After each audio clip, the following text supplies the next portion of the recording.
Hi again everyone, welcome back again di Altcoin Update. So untuk Altcoin Update ini request kedua dari teman-teman di Telegram yaitu Phantom atau FTM.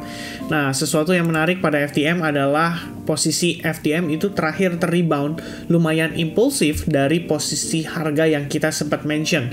Nah, harganya itu ada di kisaran pada kala itu ya, di kisaran $0,2. Jadi saya ingat banget ini update nih, teman-teman lihat ya, ini kalau lihat dari saya punya layar ini, berarti ini waktu saya lagi di rumah sakit nih, saya update ya.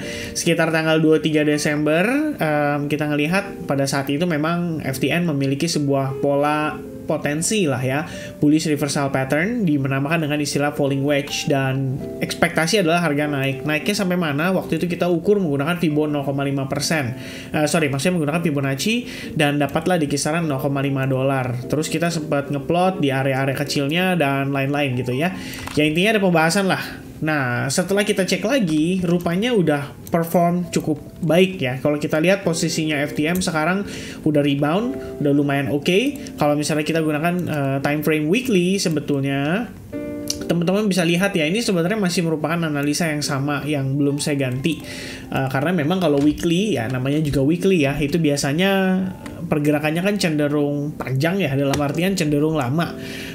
Untuk jangka waktu atau jangka waktu yang lumayan menengah atau panjang, jadi nggak terlalu sering diganti-ganti. Intinya kalau kita lihat dari time frame weekly, memang di kisaran harga $0,1865 ini memiliki tahanan yang cukup kuat, sebab sebelumnya ada merupakan area support, merupakan area demand juga, dan juga kalau teman-teman gunakan Fibonacci retracement secara garis besar ada di level tersebut, itu adalah tahanan 0,382%. Ya, jadi salah satu area support yang berpotensi nahan laju penurunan daripada si FTM.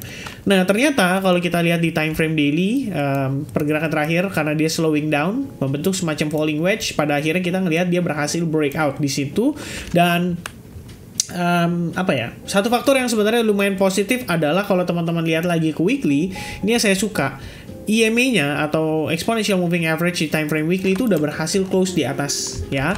Udah mulai terlihat seperti bull cross, dan yang lebih bagusnya lagi adalah closing candle selama 2 pekan terakhir itu sudah membuktikan bahwa FTM itu mampu melewati area Exponential Moving Average yang seharusnya sebelumnya merupakan area resistance. Jadi teman-teman bisa lihat sendiri, every time kita ngetes ke level itu kan kena reject. Nah, for the first time kita ngelihat FTM udah berhasil nih close di atas level itu. Jadi sebenarnya kalau berbicara untuk midterm ke long term, ini udah merupakan indikasi yang lumayan oke lah, merupakan indikasi awal potensi terjadinya reversal. Saya pikir itu bisa dipertimbangkan oleh teman-teman sekalian buat yang nge-hold FTM ya. Mungkin ini adalah saatnya kalian bisa mulai mempertimbangkan untuk mudah-mudahan ya bisa segera memetik hasil yang manis dari nge-hold coin FTM ini. Nah, kalau misalnya untuk time frame daily sendiri, sebenarnya kita masih punya satu tahanan lagi. Teman-teman bisa perhatikan ada resistance di sini juga sama, dan itu di kisaran level ya, lebih kurangnya itu ada di area 0,4283 dan topnya di 0,4585. Kalau kemarin menggunakan Fibo retracement sebenarnya ada di kisaran 0,5, tapi kali ini saya mungkin akan hanya fokus dengan resistance yang terlihat aja berdasarkan pergerakan sebelumnya, dan itu berarti di kisaran 0,4283. Ini saya zoom in lagi ya, saya tebelin lagi biar kelihatan ya, istilahnya ada 2 tahanan resistance di sana. Nah, sementara kalau misalnya kita lihat berdasarkan time frame daily, so far so good untuk posisi si Phantom, karena kita bisa lihat di sini lumayan bagus mempertahankan exponential moving average 8 atau periode 8, sehingga kelihatan momentum buyers di sini masih lumayan strong ya, masih mendominasi dan terus masih menguat. Sementara ini sih saya lihatnya seperti itu. Tinggal antisipasinya adalah bagaimana pergerakan pada jangka pendeknya. Lalu pertanyaannya adalah, kita as trader bisa nggak nih memanfaatkan situasi daripada si FTM saat ini. Nah, kembali lagi ke time frame yang daily tadi, teman-teman bisa lihat ya bahwa kita sekarang itu berada di salah satu level of resistance-nya, dan ada di kisaran area 0,42 lah ya, dan sedikit di atasnya masih ada lagi. Nah, saya mungkin akan fokus di sini dulu. Jadi let's take a look here, kita lihat dulu ya. Ini benar-benar precisely ada tahanan di sana ya. Teman-teman bisa perhatikan kalau misalnya Phantom somehow bisa diklaim $0,42, ini bakal bagus. setidaknya untuk time frame short term pun kita ada kemungkinan untuk bergerak di atas level resistance itu. Jadi jatuhnya seperti resistance break and then become support ya. Kalau misalnya bisa mempertahankan momentum di atas level resistance itu. Dan kalau misalnya kita lihat dari posisi time frame 4 jam sebenarnya masih terbilang cukup baik. Karena kalau misalnya teman-teman compare ya dengan situasi dari koin-koin lain, seperti misalnya contoh di sini saya lihat Solana udah mulai break nih terhadap EMA-nya ya. EMA 8 ke 21 sudah mulai memotong ke bawah. Matic juga sama, sudah mulai memotong ke bawah. Atom juga sama, sudah mulai memotong ke bawah. LTC juga sama, sudah mulai memotong ke bawah. Tapi pada kasus FTM itu kita belum memotong ke bawah ya. Kita secara EMA secara time frame 4 jam, exponential moving average-nya masih menunjukkan situasi yang cenderung bullish, di mana EMA 21 masih di bawah daripada EMA 8, yang artinya momentum buyers di sini sebenarnya masih ada dan masih cukup kuat. Nah, mungkin untuk pertimbangan dari teman-teman bisa dilihat ya. Kita bisa melihat dari struktur pergerakan harganya. Pertama di sini kalian punya area resistance yang sudah berhasil di break, di sini juga sama, di sini juga sama. Kemudian di sini adalah area supportnya. Nah, mungkin ini akan saya tarik ya, karena kalau kita lihat progres di sini tuh udah lebih cepat ya. Jadi kayak satu kesatuan dibandingkan dengan rejection yang terjadi di sini. Kalau di compare ini pasti lebih dari 30% ya. Nah, tuh sedikit lebih dari 30%. Artinya udah valid terjadi rejection. Di sini masih sedikit lebih tinggi daripada 38% dan kelihatannya masih hanya menghabiskan waktu cenderung singkat ya di kisaran range price tersebut. Tapi buat saya mempertimbangkan tetap bisa ada possibility kita mendapatkan reaksi di level tersebut. Nah, buat teman-teman yang suka sama chart pattern, kalian pasti punya pertimbangan lain, yaitu terbentuknya si head and shoulders pattern.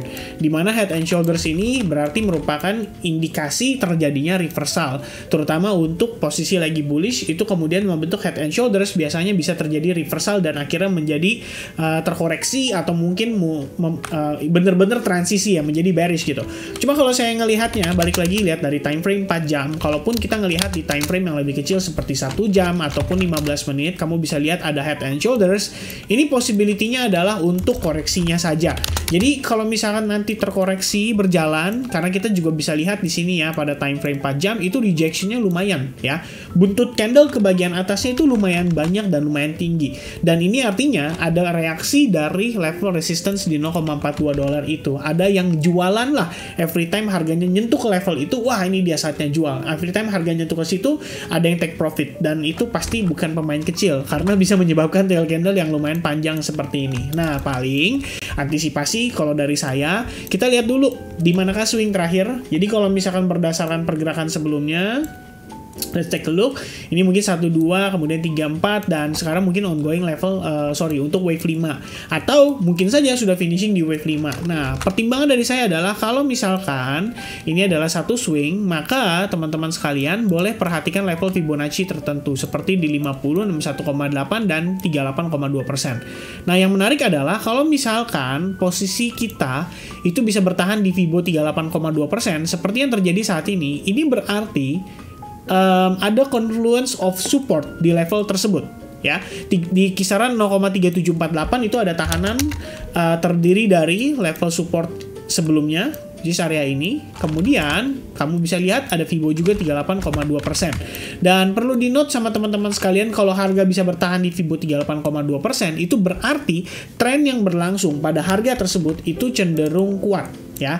Cuma balik lagi pertanyaannya adalah apakah di sini Phantom bisa bertahan dari potensi adanya si head and shoulders ini ya. Ini bahkan time frame 15 menit dia udah mulai mencetak new head and shoulders ya. Jadi bigger picture-nya ada head and shoulders, di smaller time frame-nya juga ada head and shoulders lagi.